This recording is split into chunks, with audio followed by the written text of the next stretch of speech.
Ganchos and enganches. We'll start from the position of the parada.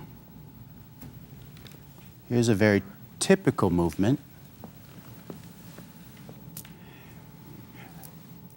A gancho starts when we lead her forward across her body and we stop her in the middle of that step. Maybe a little more to her forward step, but we don't let her leave. We don't let her unweight her back step. We keep contact with her foot, her left leg here, left foot down, way down at the bottom, if you can see. My left foot heel is slightly off the floor.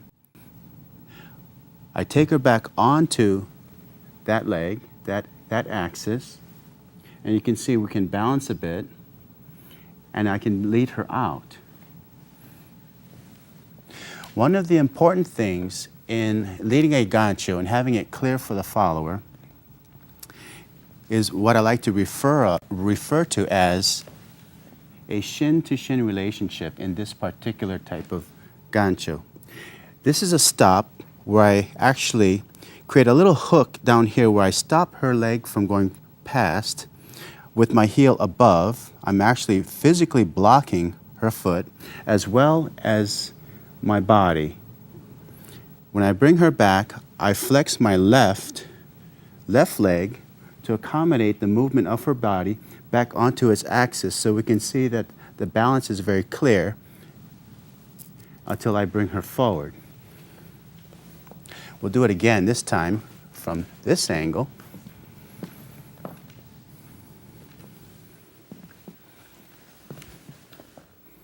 She steps over. I stop her.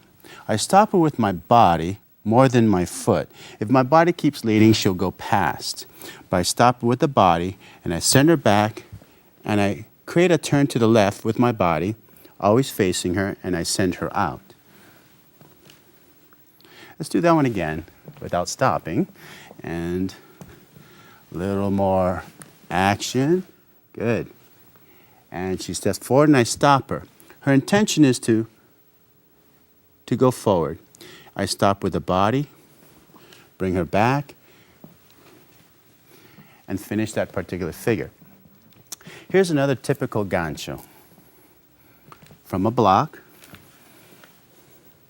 I step over.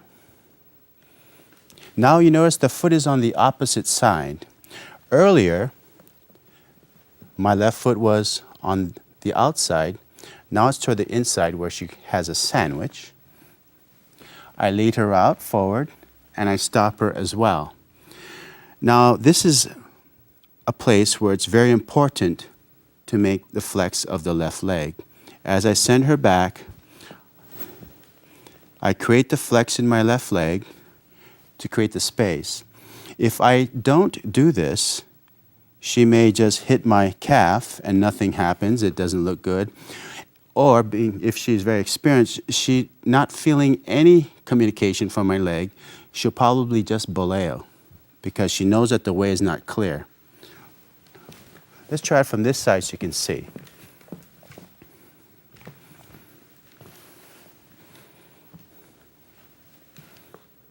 Or let's try it from this side. Okay. This is the right side. There we go. Now you notice if I don't flex my left and transfer my weight partially to that leg, it's blocked. So she needs to boleo as a reflex. She might try to enter and as a... I might even try to collect my feet or something. Yeah. So in this case, if I try to do this and block, it doesn't quite work. This could be led to create a forward boleo if I pressed early enough, but my intention is to follow her to her axis and to open the way. If she feels contact with the back of her thigh, that tells her that the way is clear and it's safe for her to gancho. Otherwise, she will not gancho. Let's see, we were this way. Let's try this again.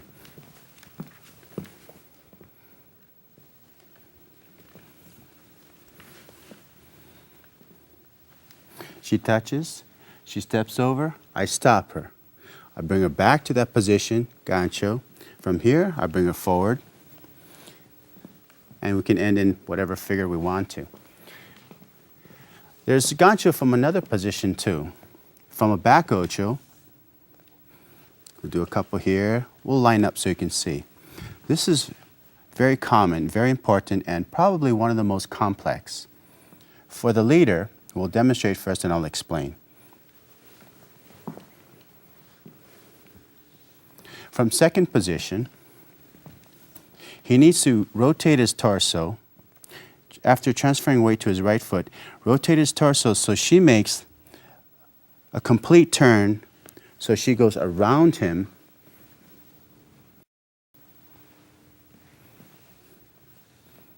almost into her own balance. We send her back to a long step. If we just lead her to a regular ocho, it doesn't happen. We'd have to reach forward, and it's a little more difficult. Really out of balance off of my axis, so it really doesn't feel comfortable. It's important for the man to bring her around, and since he's being stationary and she's the moving object, well, the moving person, she comes around the stationary person, which makes it very easy. And that can be done on both sides. And from the back ocho too, right? Yes.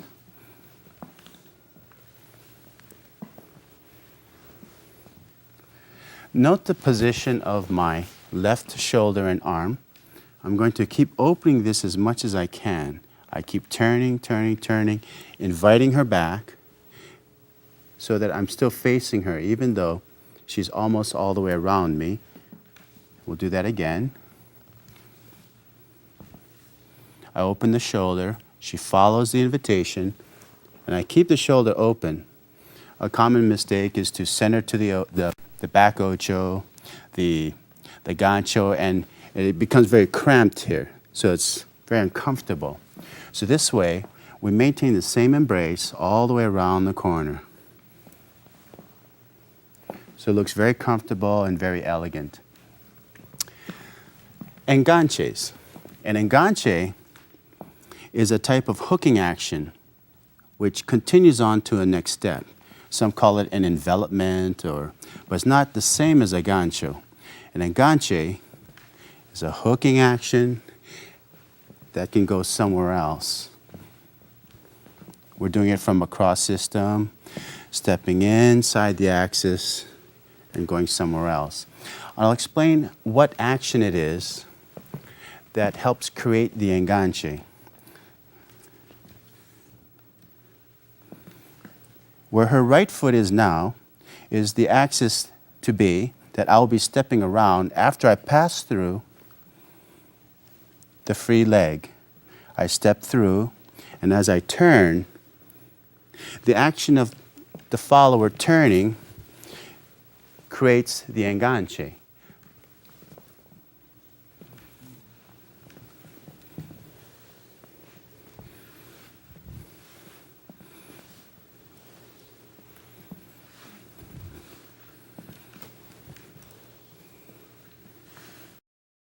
And here's another one of my favorites. I got a lot of favorite ones. Okay, this is from the back ocho as well. We'll do a couple first. And I send her to a nice long step, and I step through her trailing leg, her right, creating an enganche, leading her to a back ocho and coming out.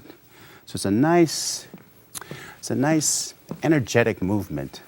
The feeling is like we're walking through like a turnstile at a movie theater, just going through. It's really fun. Yes.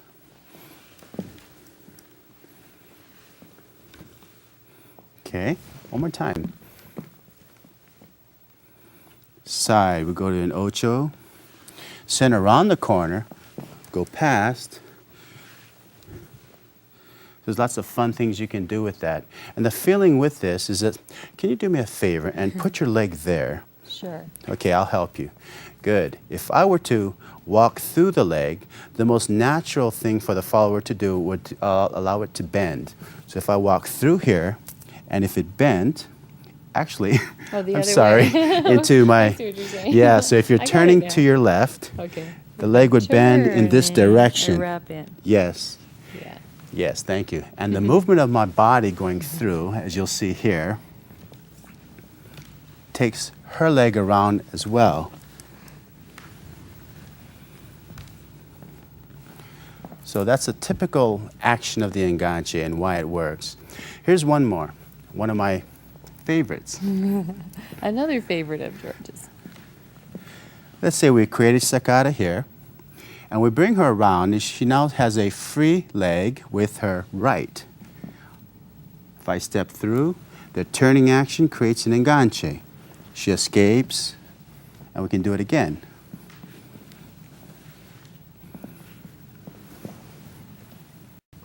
It seems very natural to me because his leg steps right in my way, basically. So what else will I do except enganche? She responds just by receiving the enganche and escaping. One more time.